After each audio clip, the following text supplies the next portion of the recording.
Right. Adam, it's an absolute pleasure to have you on the podcast today. How you doing? Pretty good. How about yourself, Adam? Good, good. Yeah. Yeah. Feels strange, doesn't it, when someone says Adam twice? It Um, is. yeah, I'm really well, thank you. And yeah, I'm doing great, and it's great to connect with you. And when we first connected, you kind of connected with me, and you told me your name's Adam, and the crazy thing is that your partner's name is Paul, and you kind of like said that it was a bit of a weird sign. It is. It was a little bit of the universe working to line us up. Like I said, your first name is the same as mine, and my fiance's last name is Parr. And so it's Yeah, kind of like, yep, we're meant to talk. meant to be. Yeah. Yeah. No, I love it. And yeah, like when we connected, like you kind of didn't go too much into like what you kind of backstory and kind of who you are and what you're about, but you touched base on it, and I just thought to kind of go into that and kind of start off by kind of where you're at, kind of like where you're at now, and kind of what happened that kind of Okay. brought you to this place, if that makes sense. Okay. Where I'm at right now is I'm working a couple jobs, and they're kind of in the social work field. I'm a peer recovery coach and a certified peer support specialist, and basically what those are is they're lived experience jobs. So I've had my own bouts with mental health issues. I've had my own bouts with SUD issues, substance use disorder issues. Um, so, and I'm in recovery now. And so one of the things that I do is that I work with other people. I share my own experiences. I share, things that have worked for me, things that didn't work for me. And sometimes I'm just a sounding board. And in my other job's in the same field, but it's a little bit more of an organizational position where I'm the Jackson area recovery community coordinator. And we put on different events and things like that to try and change the stigma associated with recovery and change the language that people use, because we believe, language is powerful, and how we frame things decides how we see the world. So, did you want me to go into a little bit about how I got here, or did you want? Yeah, definitely. Yeah. How I got here was, I guess you could say, I took the scenic route to this. I turned 51 this year, and I've been out of prison for the last 15 months after serving 27 years for a bank robbery. And I've been involved with the criminal justice system in some way, shape, or form since 1982, when I was 12. And I've been under some form of supervision, whether it be probation, parole, or incarcerated, since 1985. So it's not the traditional path that a lot of people find, but it was the path that was meant for me. It was the path that revealed the most to me. And some people have to learn things the hard way, and they have to cure a little bit longer. Matter of fact, a friend of mine described it as this: our lives are like ores. They're just, an ore is nothing but rocks until you start to separate the impurities and stuff from it. And some ores require higher heat and more time, to do it. And I guess I was one of those ores that took higher heat and more time in the smelter. So, Wow. Gosh, I mean, what like an experience that you've had like in earlier life, and like you said, it's put you on this path. And for some people, certain things happen, and they go through certain things, and they kind of come around. And then like you said, some like yourself, some things happen a little bit longer, to kind of process what was happening, who you are, to kind of analyze yourself and look at what was happening over a long probably period of time. And sometimes like people have to go through certain things, don't they, to kind of become that person that they're needing to be. And I think it's great now that you're correct, you're kind of giving back, and you're doing something positive and something worthwhile, helping other people, help helping them with areas of your life that you was having difficulty with in the past. I think that's what Yeah. it's all about, isn't it? Using your experience, turning it around, and then using that to help, other people. Absolutely. I've heard it said in different ways, and I don't know if I'm directly quoting someone else, but I know that um, pain is not optional in life. There's going to be pain in life. The question is whether or not we apply purpose to it. And I've found out that I can kind of endure anything if there's a reason for it. And I've found that most of the things that I have suffered in the course of my life, the traumas that I've suffered, whether they're self-inflicted or inflicted by others, have brought me to the point of a deeper understanding, and an understanding that part of being human is to be wounded in some way, shape, or form. And I think that's missing in the world, where a lot of people are just calloused and don't want to care, don't want the responsibility that comes with those things. And I did a lot of damage in those years that I was living on the other side of the track. So the rest of my life is kind of like an amends. And so Yeah. that's what and it feels good to be making amends, to have the Mm. opportunity to do this. I didn't think I'd live to be 50 years old when I was robbing that bank, or when I was, stealing those cars, or, whatever the case may be. And here I am, and I'm blessed that I hopefully have another 20 or 30 years to keep making these amends and feeling good about it. Yeah. No, I love that. And I think like, and that's it, you put in the work, and, you've healed, through that process, you've healed, been healing parts of yourself. And, like you said, you didn't think you would kind of reach this point. And, now you're here, you're wanting to put, a positive dent in the world. And I think, like what you said, people, they kind of avoid pain, or they kind of don't think about it. And like you said, it happens, like life happens.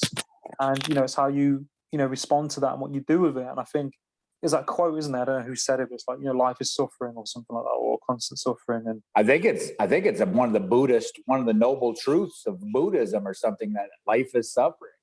yeah, Yeah. and it's always there, and it's happened. But I mean, I think like life's a bit of a wave, isn't it? There's up and downs, and it's how you kind of deal with that. And Sure. like you said, you was in all these different situations. Like, if you go back to kind of the bank robbery and just before that time, like what kind of people was you around? Kind of what kind of got you sucked into that kind of place? Because I know, like, sometimes when you're around certain people, and if things are happening in your life, you can get kind of sucked into certain kind of communities and tribes of people. Sure. We all have a tendency. I mean, I think about it like in a scientific standpoint, that every organism seeks homeostasis, it seeks balance. So I think we as people have a tendency to do that too. So depending on how we view ourselves, we surround ourselves with people that somehow make us feel better about ourselves in some way, shape, or form. And when you feel terrible about yourself, like I did, you surround yourself with people who it's easy to please, who it's easy to stick out with. So it's not that hard to be bad. I was pretty good at it. I mean, depending on how you look at it, I was a terrible criminal. I've been arrested for nearly everything I've ever done. But I was pretty good about getting into trouble and being less than my full self. And so, yeah, I surrounded myself with people that it was easy to impress, that I didn't have to do that much. I mean, you could climb up something and jump off it, or, you could go rob something and they were impressed, and, you had beer money for the next 3 days, and, you were good to go. That was a pretty easy way to go about things. I never imagined that I'd be serving nearly 30 years in prison for something that I did, because I didn't think that far ahead. When you don't think you're going to live to be 50, you don't think that far ahead. So, Yeah, no, definitely. And I think, like you said, you can get so sucked into certain groups of people, and that people pleasing part of it, doing things, making them money, making their, having that kind of, probably some kind of sense of respect, being around people, doing certain things for them. And, do you see that now with, some people that you may work with, or you see that people that they get sucked into certain kind of being around the wrong kind of people, and having that support there for them, kind of like, as a mentor. I believe it is. And one of the things that, as you said that, it made me think about something in a way that I hadn't before, which is interesting because I work with a teen group, and I'll probably use this epiphany that you just helped me with. Is I think it's even more difficult for kids and teenagers. We get to decide some things about our environment in a way. I get to decide where I work at and who I work with, and therefore who my work family is and things like that. So I can choose that a little bit. You don't get much choice when you're a kid. You end up in school where you're at. Now you can kind of pick your cliques to some Yeah. degree. You can become the athlete, or you can become the intellect, or whatever the case may be. Yeah. But you don't have a choice of basically what's in that barrel. So I still see a lot of people that are coming in right now that feel trapped by their social circles. The place I'm working at right now has the Jackson community has a pretty good sized homeless population, and they are Mm. all their own community a little bit, and they can't just get away from Mm. certain things. They're kind of stuck in it, and they feel stuck in it. And part of what my job is to help show them other options, and to be someone else in their circle who's got a little Mm. bit of a different perspective. Mm. Yeah, no, it's such a rewarding role that you're in, and I'm really grateful you was able to kind of kind of have that space to kind of work out what you kind of worked out then. And I think like it's so difficult, like you said, for people. There's a percentage of people that like you said, are born into situations you can't choose. You can't choose your parents. You can't choose what you're kind of put into. So I've just got my dog here, 1 second. And That's okay. you can't choose these things that are happening, and Sure. it's very difficult, isn't it? You're in school, you're around certain people, you've got your parents, and it's trying to work out who you are in all of that as well. Right. And some of those things, like you're talking about, that you don't have a choice. Um, I've done a couple things on my like LinkedIn account and Facebook account and stuff where I've talked about things like white privilege and the concept of I did all that time in prison, but I also got released into the world as a white male, which changes things. So a lot of times I would go for job interviews and stuff. And the first assumption when I would write Michigan Department of Corrections on my resume was they would assume I was an officer. So it would get me into doors in a way that it wouldn't for other people. So that social location that you're born into, I mean, it's so important that people are able to kind of get outside of themselves for a moment to understand that the concept of something like white privilege is not about everything has been hunky dory and everything's been handed to you on a plate. The fact is all the things that I've had to overcome, I could add to that if I was black and a male. That would be a much different set of circumstances. And I think that's perspective. And I think that's one of the reasons why I applaud what it is you do. I applaud what a lot of other people do, like Emmanuel Acho with the conversations, difficult conversations with a black man. Yeah. People having these conversations are necessary. That's what Yeah. makes us human, is communication. Yeah. You know? Yeah, definitely. So it's just watch your microphone, your t-shirt. So it just rubs a little bit on your mic. Oh, okay. Okay. It just yeah, no, I agree with you, and I think people sometimes fear having certain kind of conversations because they fear the unknown, or they fear that those things that have got a stigma attached to it. And Sure. Sometimes you have to have certain kind of conversations to bring that clarity on it, and for people to watch podcasts like this and conversations like this where they can see other sides to it. And it's important to go into, sorry, my dog, it's important That's to all have right. those conversations. And Sure. and like you mentioned as well, with like stigmas and mental health, and some of the people that you may be working with, and those that need help. Like there's a lot of people who kind of label people sometimes, especially people who probably come out of prison sometimes. People can probably label you know people like who've done time like yourself. And I think it's so wrong that people do that, that they Mhm. they have these stigmas, because there's people who may be going through something in their life. They're still a human being, and there's so much more than just that stigma, if that makes sense, or that label. Sure. And I think one of the things that is also interesting is because there's a lot of different movements out there for stigma reduction having to do with a lot of different things.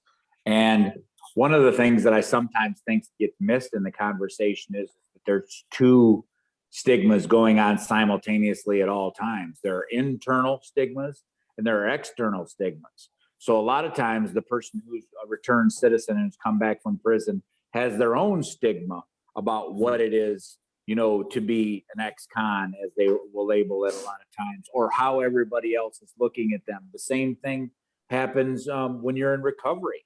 You start looking at, some people do this and they have a tendency to, well, I only drank or I didn't do this. And so they've still had to somehow categorize themselves in a way that makes them feel better about themselves. And I think that's one of the most difficult things to battle with stigmas is a Mm. lot of times they're in place because one group of people wants to feel superior to another group of people.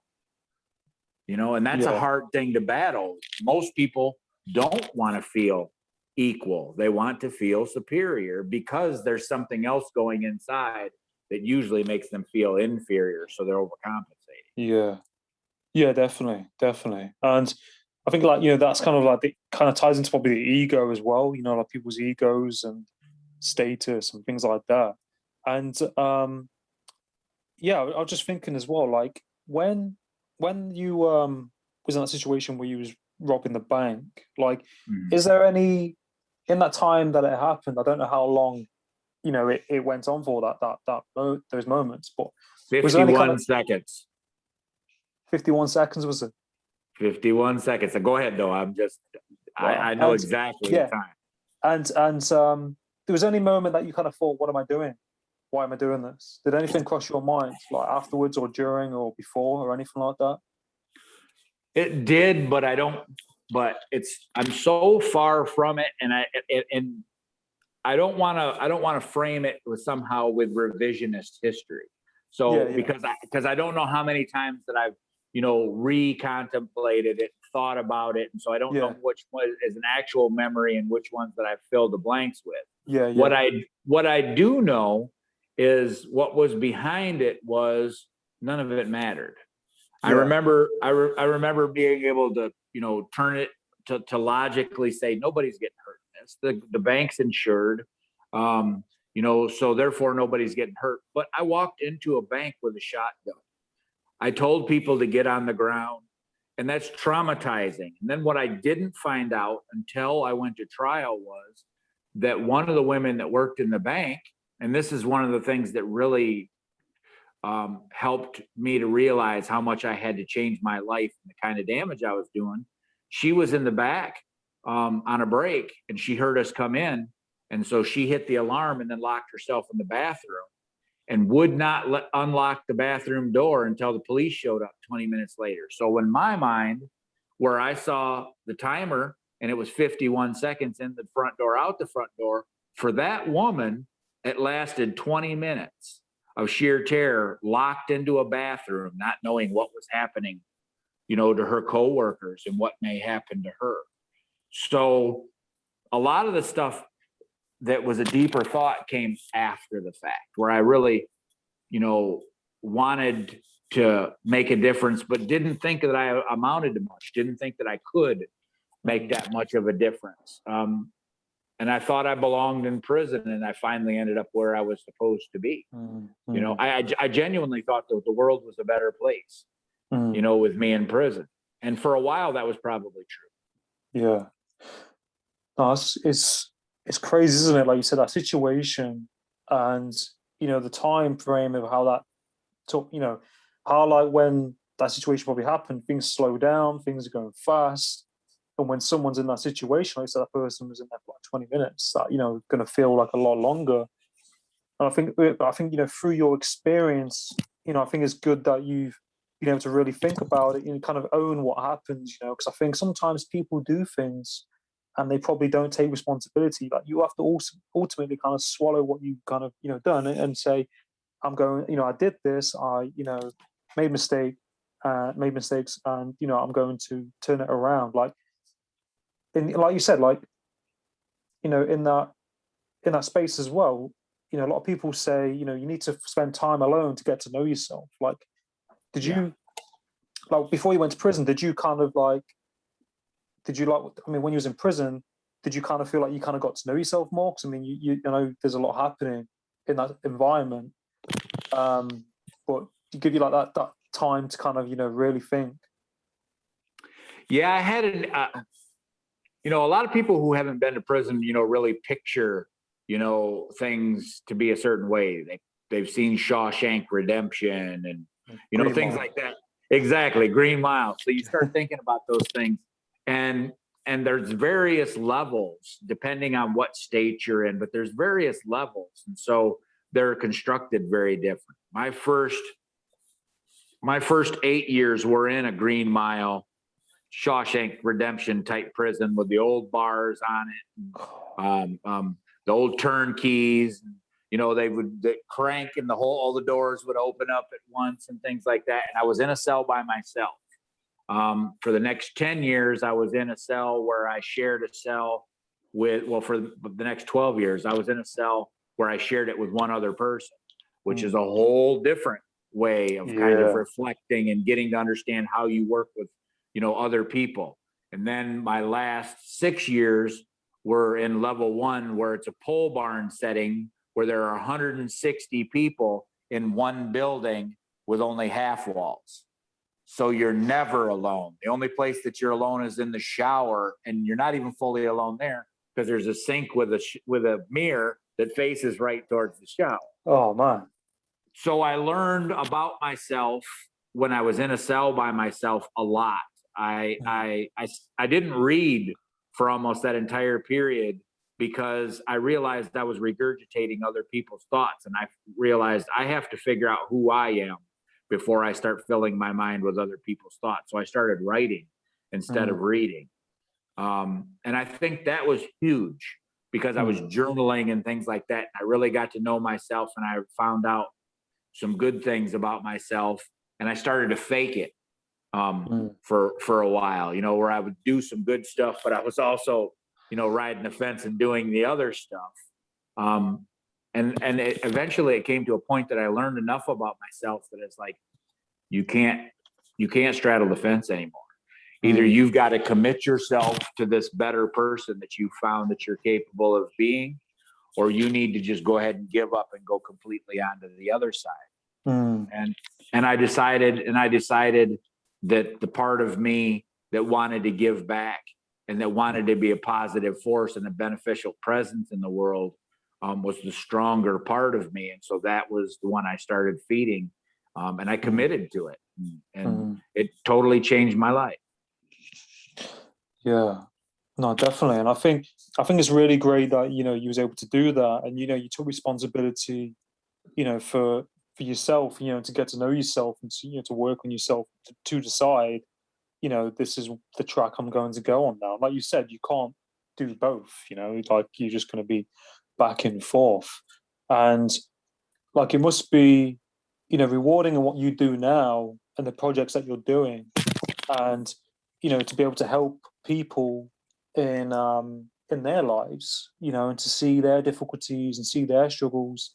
And you can probably see people in yourself, through the people that you meet, or the seeing their experiences. So I think, you can't buy experience, like it's, your life experiences mold and shape you as a person. It's kind of, what you do with them.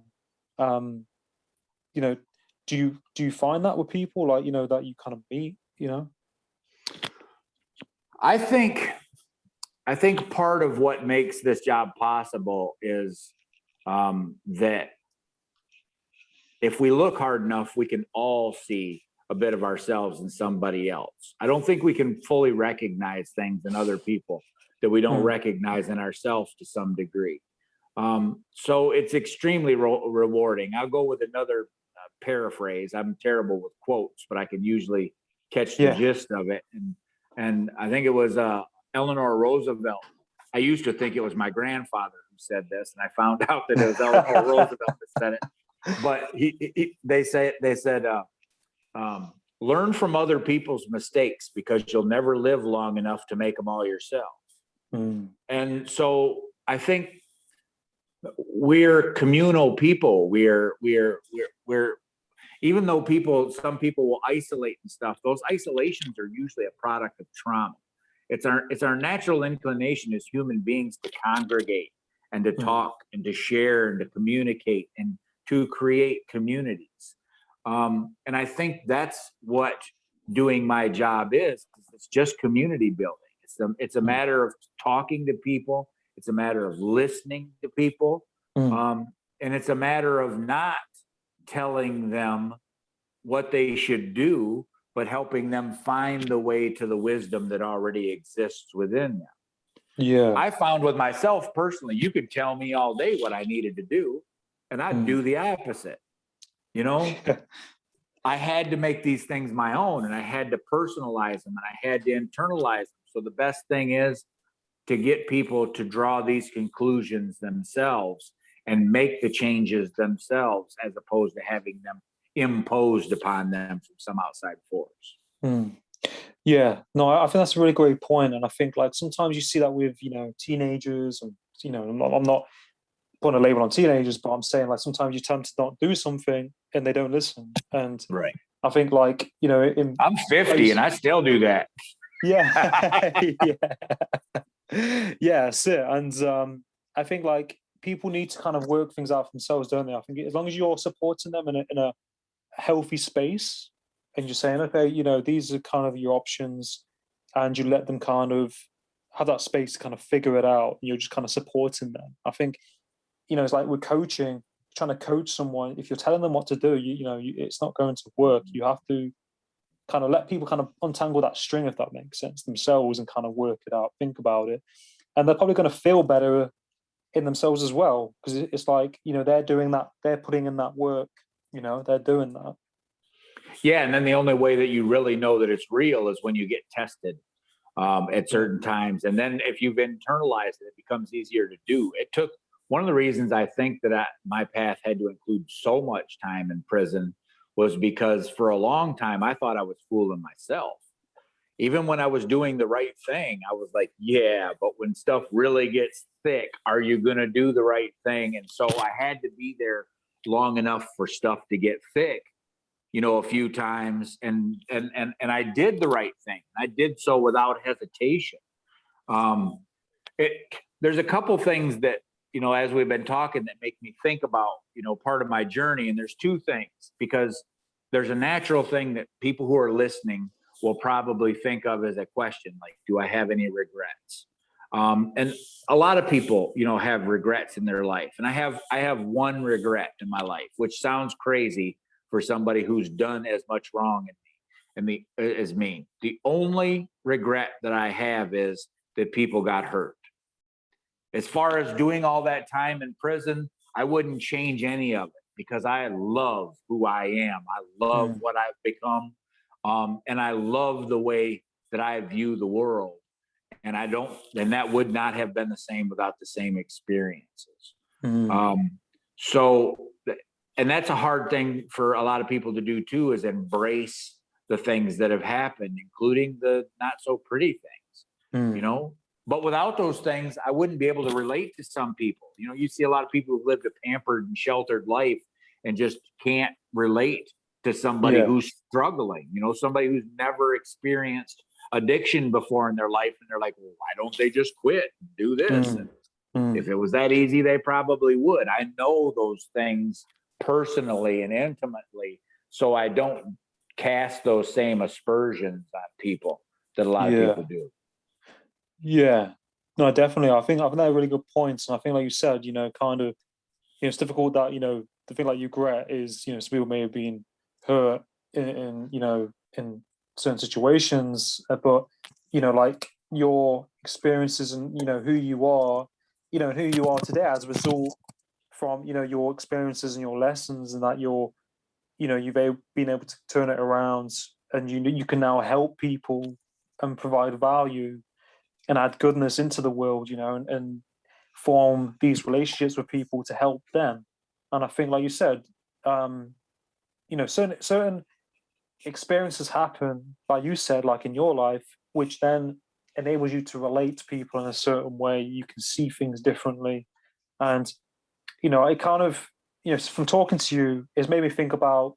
I won't go too much into it, but about my past, because and the things that I've been through has enabled me to have kind of conversations like this, to be, the person I am as well today, from the people I was around, and the things I was doing, because I can kind of relate to.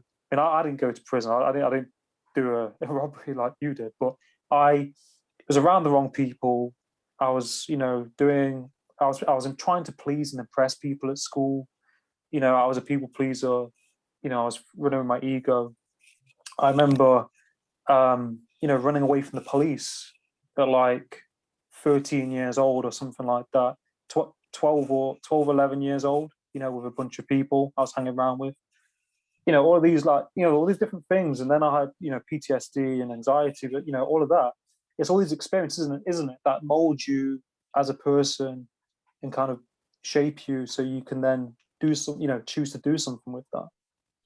Oh, absolutely. I mean, sometimes we forget this, that the two of us are sitting here talking, and we may share the first name, but the world needs Adam Grant and Adam Parr. Mm. And what makes the two of us is not just a genetic cocktail, it's our Mm. experiences. The argument of nature versus nurture, they don't even have that argument anymore, because it's both. Our human Yeah. experience has to do with our genetics, but it also has very much to do with all the programming that takes Mm.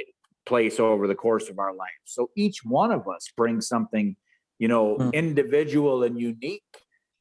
That was one of the things that really helped me to I didn't fully stop straddling the fence, but it started making me question that Yeah. is that I had a volunteer that came in, and we were having services, because I practice Native American traditional ways, and we were Wow. having service, and he said, we were having a conversation, and he said, we really need you out here, blah, blah, blah. And I said, yeah, I know you need people like me. And he stopped me dead in my tracks. He said, I didn't tell you we need people like you.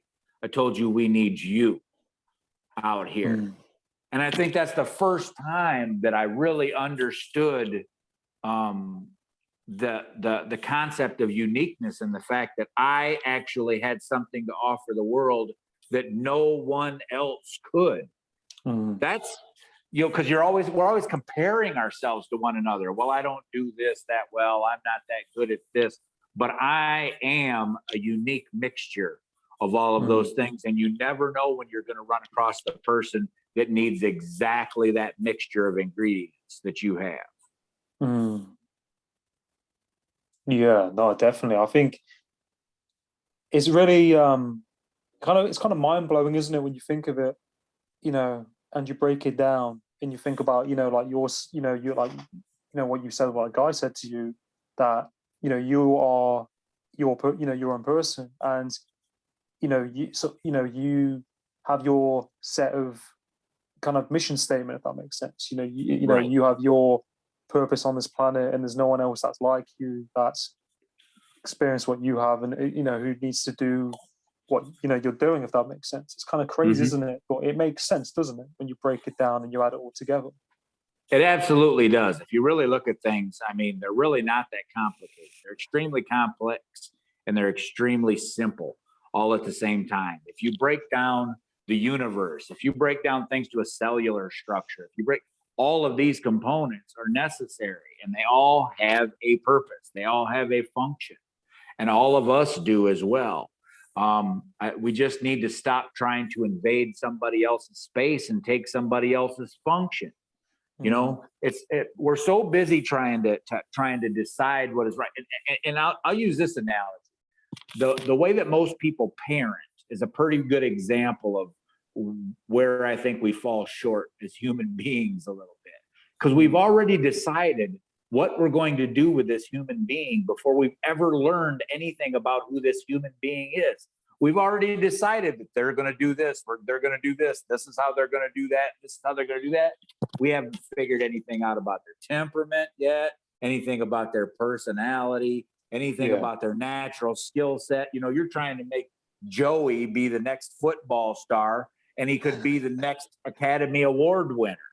Yeah. You know, we're not even waiting to see what those things are. And I think we do that with one another. So that's where you get people attacking people because they're a different race, ethnicity, sexuality, gender, whatever the case may be. Anything that they find as an excuse to say someone is less than means they're missing the mark, because they're different for a reason. And we need all of them. We need everybody.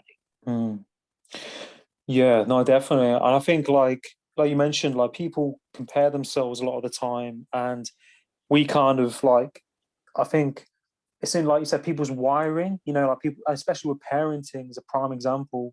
Like in the first 7 years, like, you know, your subconscious mind gets, I think, programmed in the first like 7 years, you know, like when you're bringing, you know, a child. And like you said, people are kind of wanting, they're thinking about their own status of how they look and how they're going to be proud before they've even, you know, that child can even speak or walk or, you know, whatever. And I think, like you said, that's a really good example. And people just need to be left to their kind of own devices in some way, I think, you know, like, and, you know, supported. Because I think, like you said, that kind of, it's where it gets things a bit twisted, because people then have, you know, resentment, and then they think they're kind of handed like a blueprint or script by, you know, their parents. And then they go, oh, well, this is, you know, how it is. And then over a period of time, they might realize and go, hold on a sec, I don't actually want to do X, Y, Z. And yeah, I think, like you said, parenting is a definitely key thing. Would you say, like, you know, your environment as well? Like, what was your kind of like, do you mind going into like your environment, you know, when you grew up? Like, what kind of environment was you like in? I'm an open book. There's nothing that you can ask me and that I won't do my best to share, because, you know, that's what experiences are for. My environment was, I mean, it was interesting. My mother was 15 when she had me. So 15. We just had her and I didn't talk for a long time because of all the damage I'd done. We got an excellent relationship now. And recently we were talking about, you know, she was talking about our relationship and how it wasn't that good. And, you know, she kind of felt like she should have been a better mother. And I said, you know, we had a pretty good relationship as far as an older sister and a younger brother, because she was 15. We grew up together. She didn't know how to be a mom yet. I certainly didn't know how to be a son yet. So we were both, you know, kind of figuring these things out, you know, as we went. But I had people who loved me. I had people who had good intentions for me, but they're just like everybody else. They had their own issues. They didn't know how to message certain things to me. I was a sensitive kid that took things personally. And so when you told me, you know, when you talked about my potential, all I heard was that I wasn't living up to my potential. I had religious influences, and I had those religious influences from people who didn't practice what they preached, so to speak, because they were also sexual deviants, and things of that nature. So you're getting this one message in one ear, and then you're getting this other message in a whole other realm of your life. And so, I mean, my upbringing is very similar to most people. It's a hodgepodge of things. That there were some very good things, there were some very bad things, and it's kind of human nature. Unfortunately, you have to work against it. It's kind of human nature to notice more of the bad things, because that's what we had to do when we were surviving. You know, when we were surviving and evolving into the, you know, the human beings that we are at this point in time, we weren't looking up at the stars until we figured out how to make fire so that we could cook our meat, not have to chew it for 4 hours. You know, it's kind of the same thing is that we have a tendency to look for the problems. And so sometimes, you know, that really skews our view, and it takes us a while to be able to figure that out. And it did with me. I knew all the bad stuff that happened to me, and I probably filled in the blanks of some stuff that didn't even happen. But I had to consciously go back into my history and remember things like my mother taking me every summer before we went back to school. She'd let me pick a movie, and just her and I would go to the movie, things like that. I hadn't remembered all that stuff for years. I had to consciously go back and get it. So my experience is probably, it's unique because it's mine, but it was troubled with also support systems. I know a lot of people who have a lot worse upbringings than mine. So I don't have any problem talking about it, but I don't want anybody to take it the wrong way either. If it ever sounded like I was using it as an excuse, because I don't. No, of course, no, it doesn't sound like any, excuse at all. And I think like, you had that, like you said, that support system in place, but, there was still that kind of, like you said, you mentioned something that was pretty negative, like you kind of wasn't living up to your potential or something like that. I think that's crazy to have a child kind of think that. Do you know what I mean? And that can easily be digested and kind of taken into into adult life. And you think if you go into adult life, I mean, with that belief, then you can see how it kind of goes.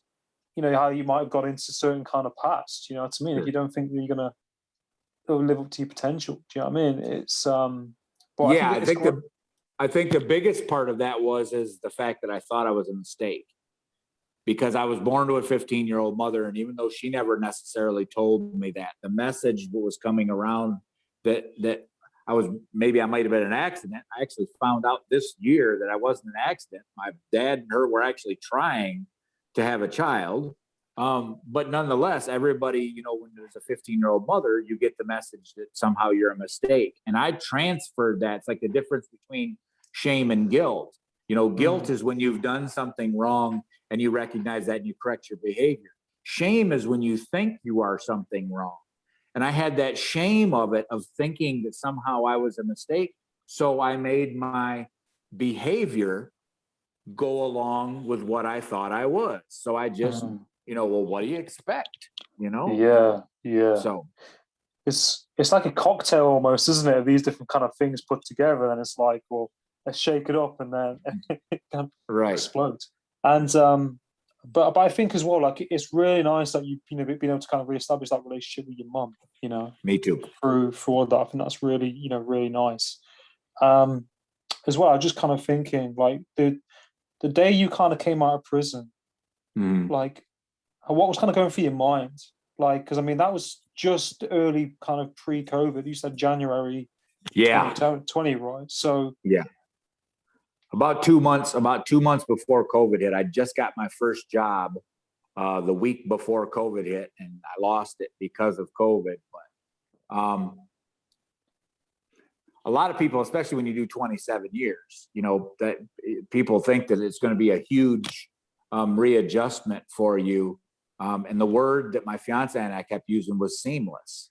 And there's a pretty interesting example of that is I was sitting out on the porch one day, and I got my flip flops on, I got my shorts on, I got a glass of ice water in my hand, I got my feet kicked up.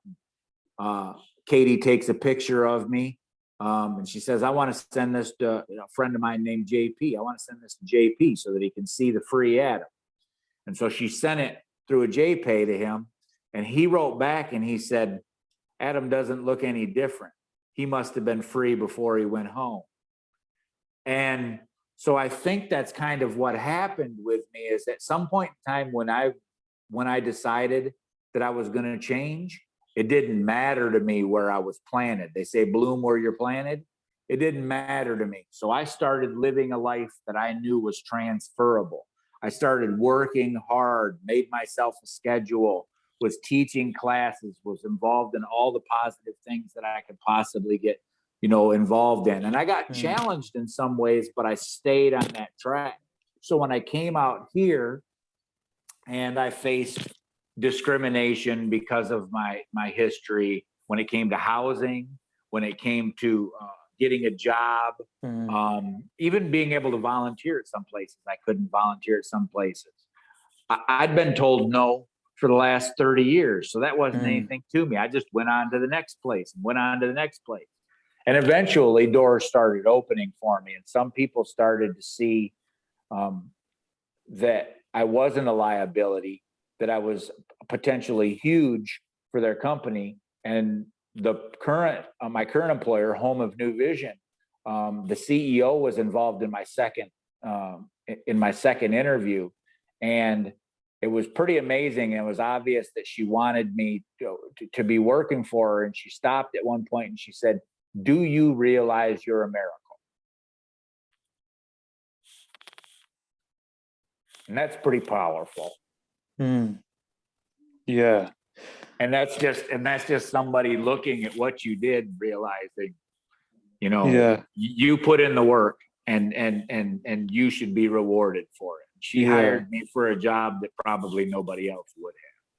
So no, that's awesome. That's really awesome. And I think like kudos to like you for like getting that position. And I think it's being given that chance and the opportunity to use what you've been through, and and where you're at, and someone seeing you for who you are now. Do you know what I mean?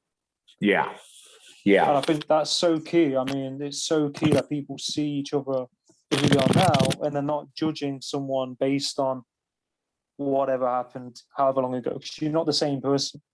No. Like, people evolve and change, and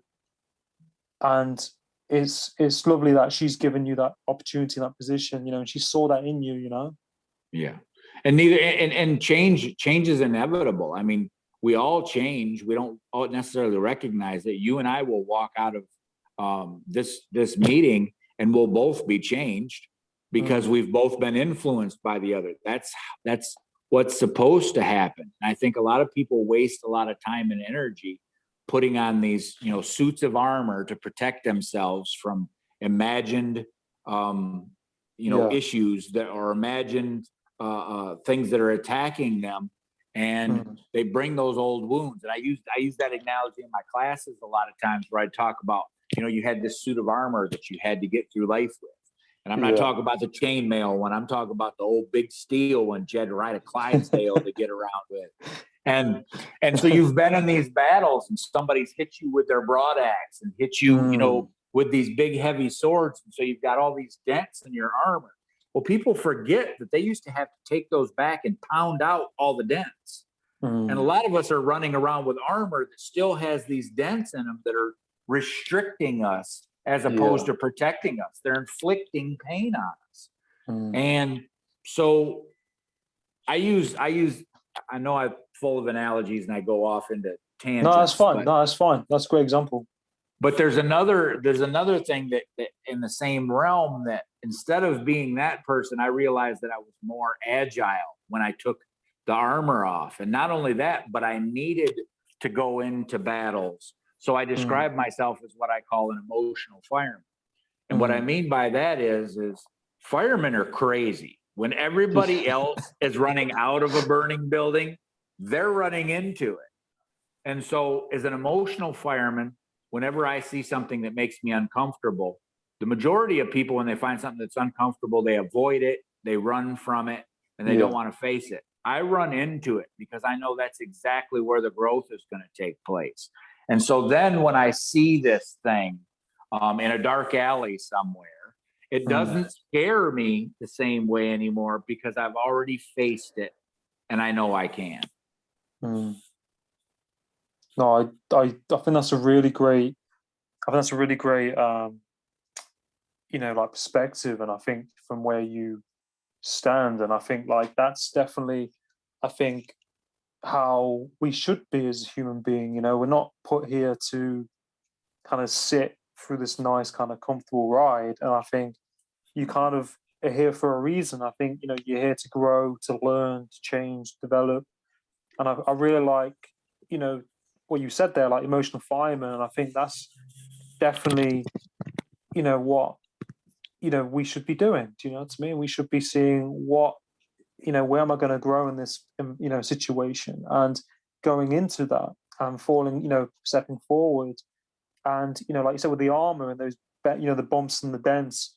And you said, like, previously as well, like, you went for different positions and you kept getting those. And I think, like you said, like, wait, after a certain amount of time of getting so many no's, it doesn't affect you the same.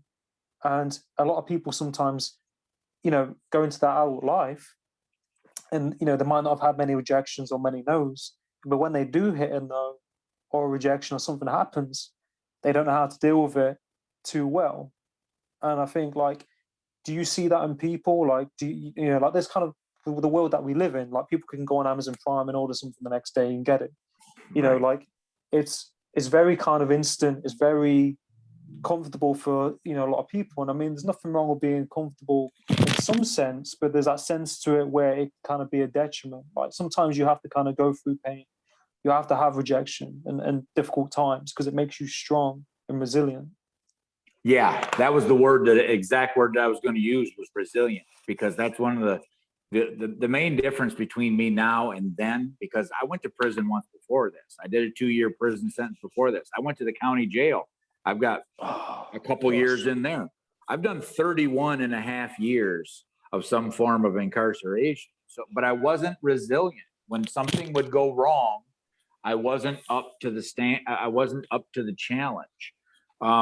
But going back to the idea of this instant society that we're in, and the disposable society too. If this doesn't work, I throw it away, and I get another one or something like that. I think it's done a lot of damage. And I think one of the things that I work with a lot of my clients on is putting symbolism back into their life. Ancient societies had a lot of symbolism, whether it was your coat of arms, whether it was a medicine wheel, whatever the case may be.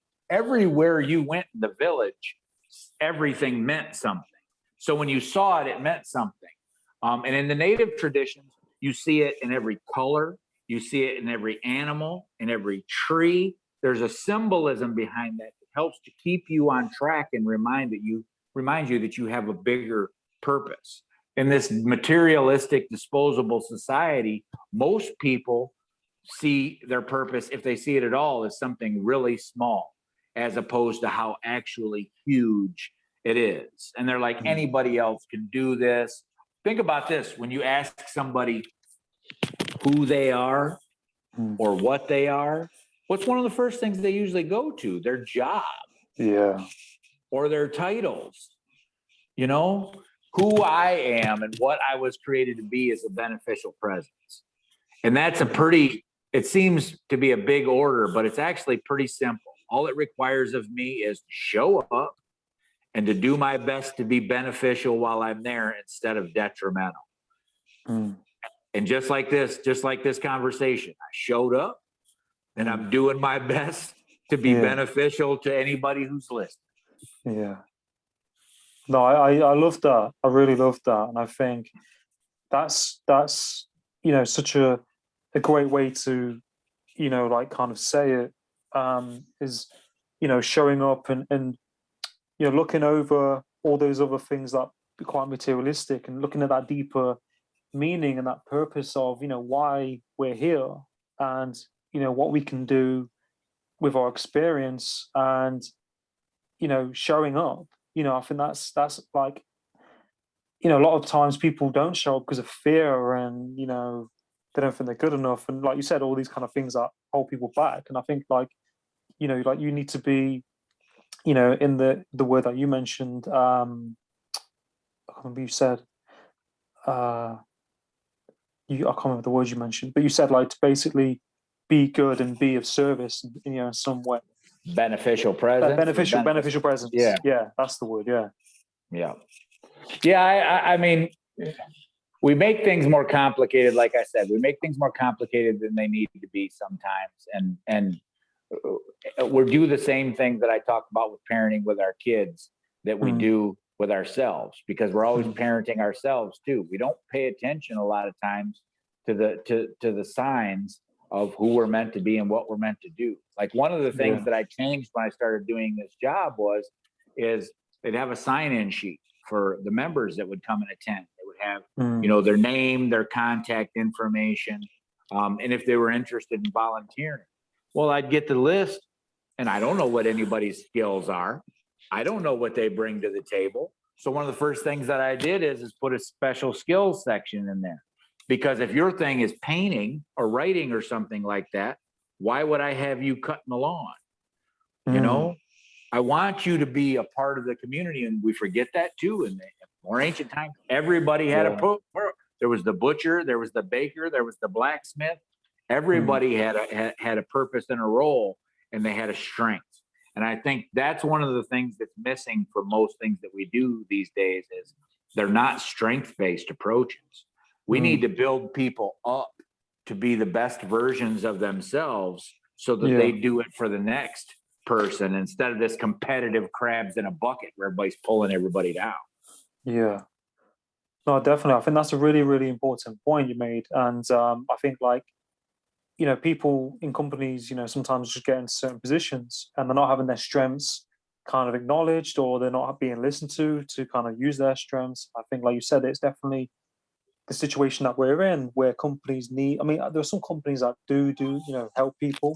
But I think that's definitely, the thing that we need to kind of work on, for companies to support people in their strengths.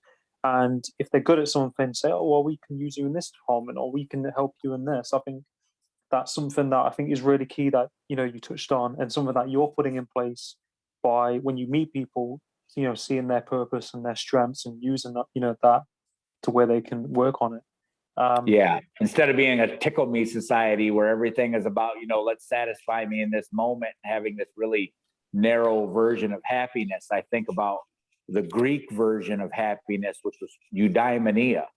And there are multiple definitions for it, but my favorite definition for it is the unfolding, or it's this idea of unfolding and getting something greater out of life. It's not this really narrow version of things.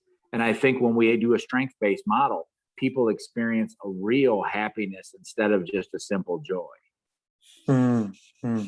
Yeah, definitely. I think that's so true, and I think it's great that you're putting that in place, and you're helping people so much in what you're doing. And I know we're thinking for time, but I just want to say, it's been an absolute pleasure having you on the podcast and talking to you, and I'm really, really grateful to have this opportunity to talk to you. And I just want to say, to be here.